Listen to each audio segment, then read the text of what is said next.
बेदर्दा दी इस दुनिया बिच कोई नहीं महरम दिल दा ओ छट किस्मत दा रोना भुले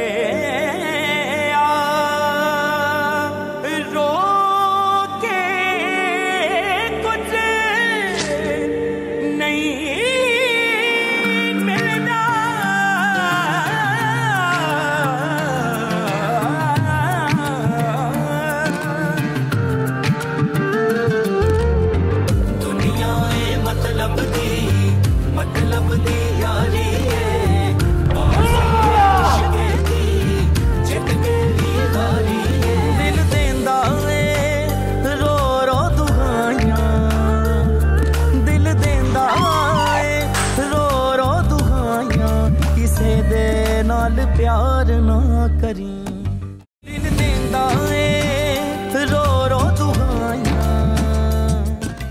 मैं मानता हूं शेरी बहुत अच्छा लड़का है,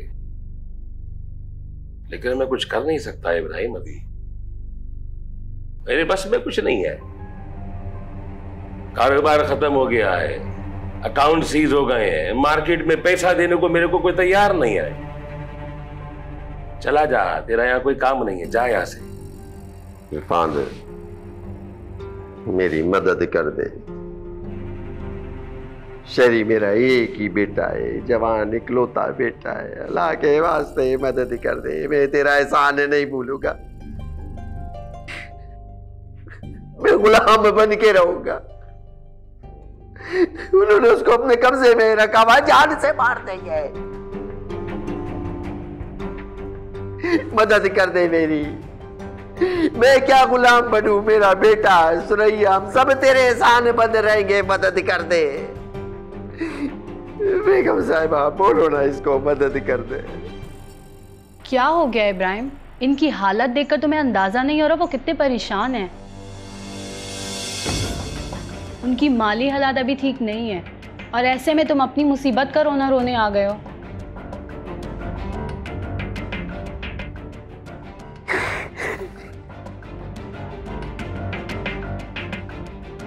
सारी जिंदगी इसके ऊपर एहसान किया है मैंने। ये आज जो सेठ बन के बैठा है, ये मेरे हाथों की मेहनत से जमीन की खाई से उठ के आसमान तक पहुंचा है। सब मैं जानता हूं इसको। तुम क्या जानती हो? जुमा जुमा 4 दिन हुआ है इसकी जिंदगी में आई हो, इसका पैसा देख कर आई हो। इसकी गुर्बत के दिनों का साथी हूं मैं। इसके घर के एक एक फर्द को जानता हूं। गुर्बत और फाकों के दिनों के अंदर मैंने इसका साथ गुजारा है, तुमको कुछ भी नहीं पता। How dare you! तुम्हारी हिम्मत कैसे है मुझसे इस लहजे में बात करने की?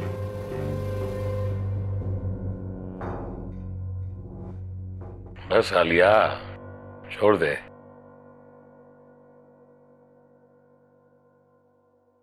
तू जा, मैं आता हूं। अरे बाबा जाओ ना, मैं आ रहा हूं, जाओ।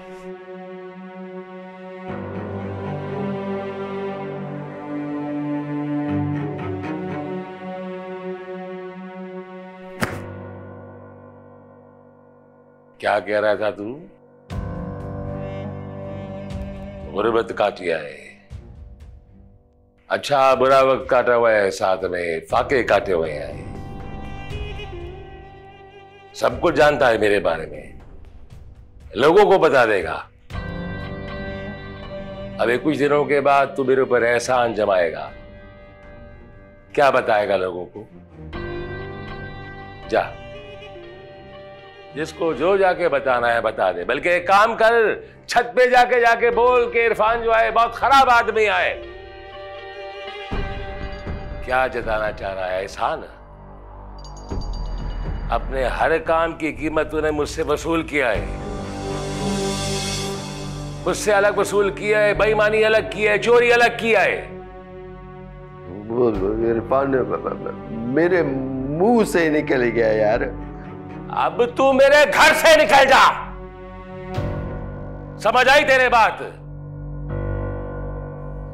अब मेरा ख्याल यह है कि तेरे को कंपनी में भी आने की जरूरत नहीं है। पैसे तो मैं दे नहीं सकता,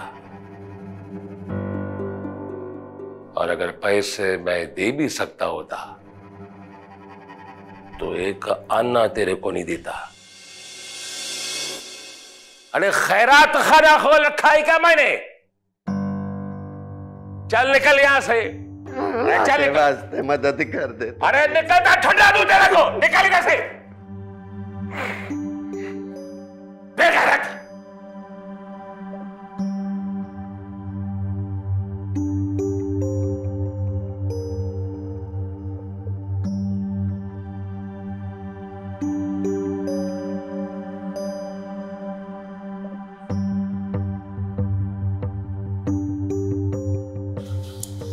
एक मिनट।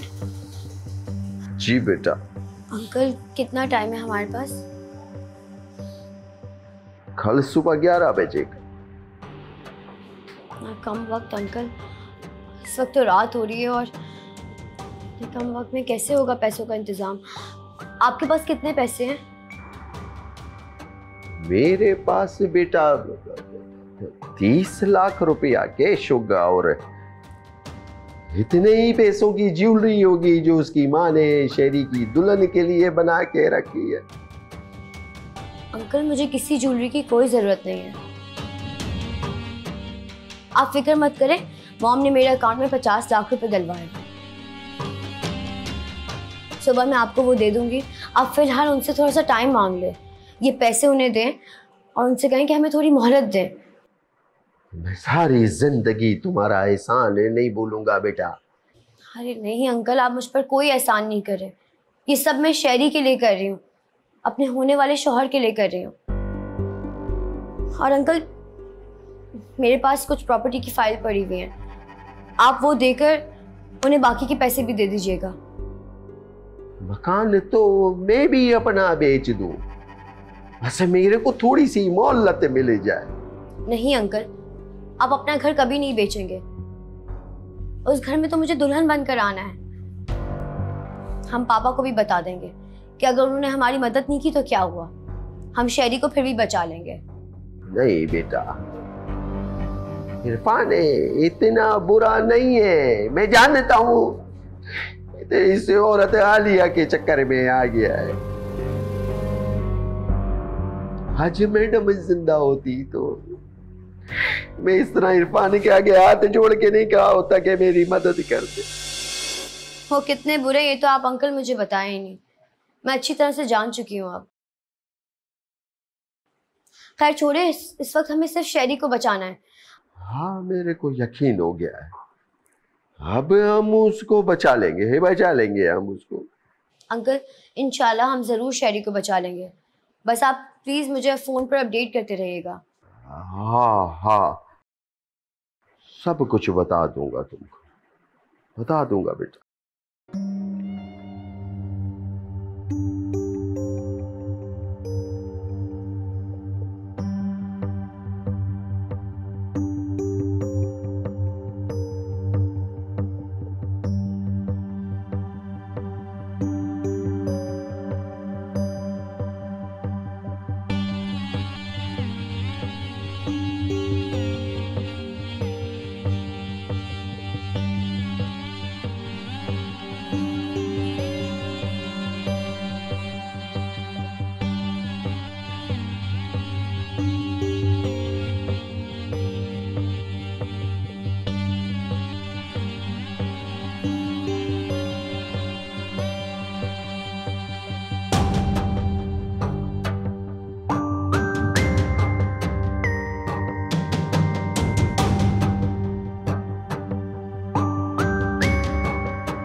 क्या रहा फिर?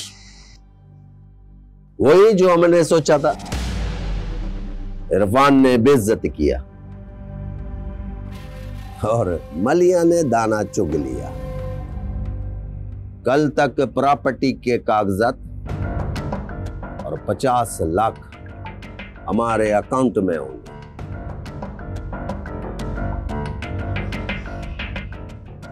अब वक्त आया है ना इरफान से सूद के साथ वापस लेने का। बड़ा बेइज्जत किया उसने मुझको। आज इस मुकाम पर पहुंचा है तो मेरे कंधे पे चढ़कर पहुंचा है। और अपने बचपन के यार, दुख सुख का जो साथी है उसको ठोकर मारता है। अभी उसको उसकी औकात याद दिलाऊंगा मैं। भूल गया है वो कि मैं उसकी एक एक रग से वाकिफ हूं। ऐसी जगह ले जाके मारूंगा कि पानी भी नहीं मिलेगा उसको। आप बिल्कुल परेशान ना हो, मैं आपके साथ खड़ा हूं। आपके साथ की हुई हर ज्यादती का बदला लूंगा मैं। बस आप ये बताएं कि प्लान क्या है। खेल तो अब शुरू होने जा रहा है। कल बताऊंगा मलिया को कि मैंने किस तरह रो दो के अखबाकारों से मोहलत लिए कि 1 करोड़ ले लो, 9 करोड़ मैं तुमको बाद में दूंगा। आपको लगता है कि वो आपकी बात पे यकीन करेगी? करेगी, जरूर करेगी। मलिया ने अपनी आंखों से देखा है कि इरफान ने किस तरह मेरे को जलील किया है। उसकी मां मरी है और सुतैली मां का दुख उसके दिल को छलनी करके गया है। बेटा इस वक्त तो हम ही उसको छांव नजर आ रहे हैं। ठीक कह रहे हैं आप। बेचारी के साथ बहुत जुल्म हुआ है और इस वक्त तो हमारी सी थोड़ी सी दिलजोई उसके लिए मरहम से कम नहीं होगी। मेरे ख्याल से आपको माँ को बता देना चाहिए, वो बहुत परेशान हो रही होंगी। ऐसा ना हो कि उनको कुछ हो जाए। नहीं, अभी नहीं बता सकता। औरत जात है, उल्टा सीधा मुंह से कुछ निकल गया तो सारा प्लान बर्बाद हो जाएगा। तो फिक्र ना कर, जब वो तुझको ढेर सारी दौलत को देखेगी ना तो सारा गम भूल जाएगी। फिक्र नहीं कर। तेरे को किसी चीज की जरूरत है तो बता। हाँ, मुझे फ्रेश खाना चाहिए। भिजवा दूंगा तेरे को, फिक्र न कर। अच्छा अभी सुन,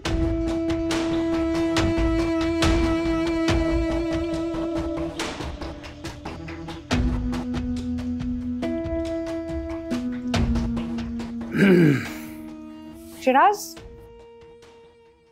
हमें यकीन है कि शहरी वाकई में किडनैप हुआ है। हाँ, इसमें यकीन ना करने वाली कौन सी बात। I mean, इब्राहिम अपनी औलाद के लिए ऐसे बात तो नहीं कर सकता। I mean, इब्राहिम तो क्या, कोई भी बाप अपनी औलाद के लिए ऐसी बात नहीं सोच सकता यार। मुझे यकीन नहीं आता इस बात का कि तुम वाकई में इतने सादा और इतने मासूम हो सकते हो। आखिर किस दुनिया के बाजी हो तुम? तुम्हें पता है, लोग अपने मफाद, अपने गर्ज, अपने मतलब के लिए अपने सगे माँ बाप, बीवी, बच्चे सब कुछ कुर्बान कर देते हैं। और फिर ये तो वो शख्स है जो जिंदगी भर अपने ही दोस्त को रसता रहा, तुम लोगों की पूरी फैमिली को बेवकूफ बनाता रहा, और अब तुम उसकी बात का एतबार कर रहे हो। कमाल है यार। मतलब सब काम डाउन, क्या हो गया तुम्हें यार? मैं समझ रहा हूँ तुम क्या यार, माही।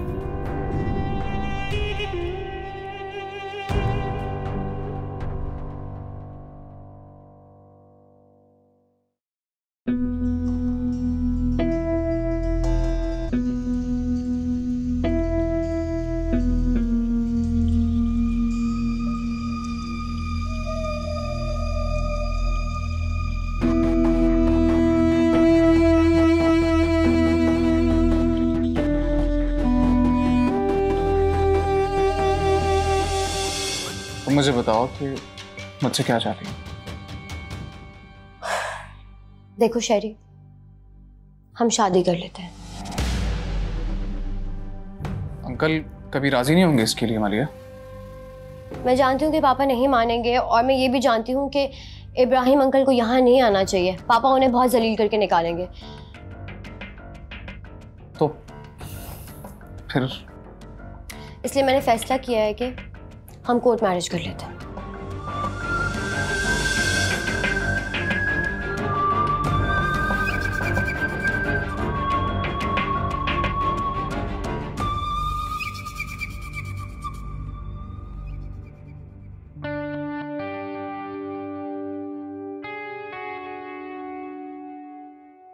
रो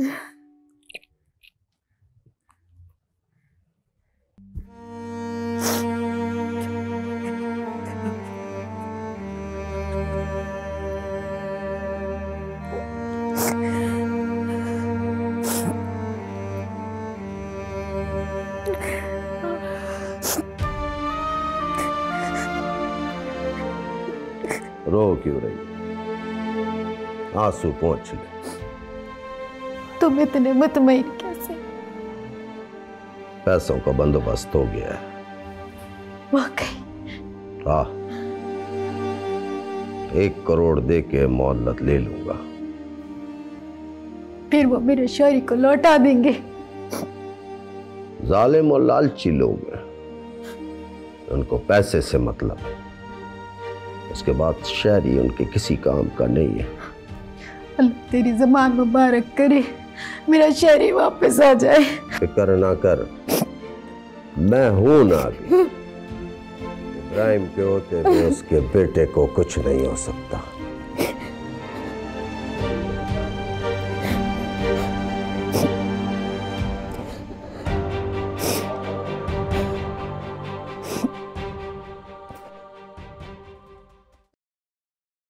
अरे वैसे आपकी परफॉर्मेंस पे कोई शक नहीं है मुझे, लेकिन इतनी जल्दी तुम इरफान के घर में दाखिल हो जाओगी, इसकी उम्मीद नहीं थी मुझे। जब किसी मर्द की ज़िंदगी में कोई औरत शामिल हो जाती है तो उसके 2 ही रास्ते होते हैं, एक उसके दिल का रास्ता होता है और दूसरा उसके घर वालों की मर्जी से। और फिर मैं तो डायरेक्ट बाईपास करते हुए उसके दिल में उतरी हूँ, और जो एक दफ़ा मेरे हुस्न के जाल में फंस गया उसका निकलना नामुमकिन है। वाकई उसका गुजर तुम्हारे दिल के आसपास से ही है। हमारे दिल तक पहुंचने का रास्ता तो सिर्फ दौलत है, और वो भी ढेर सारी दौलत जिससे मैं सारी दुनिया खरीद सकूं। तो फिर तुम्हें किस चीज़ ने रोका हुआ है? रास्ते के सारे कांटे तो निकल चुके, अब मैदान तुम्हारे सामने, जल्दी से जाओ और अपना हिस्सा लो। बताओ अब क्या करना है? मैरो निसा की वो तमाम छुपी हुई प्रॉपर्टी का पता करना है जिसका शायद इरफान को भी नहीं पता। तो फिर मुझे कैसे पता चलेगा?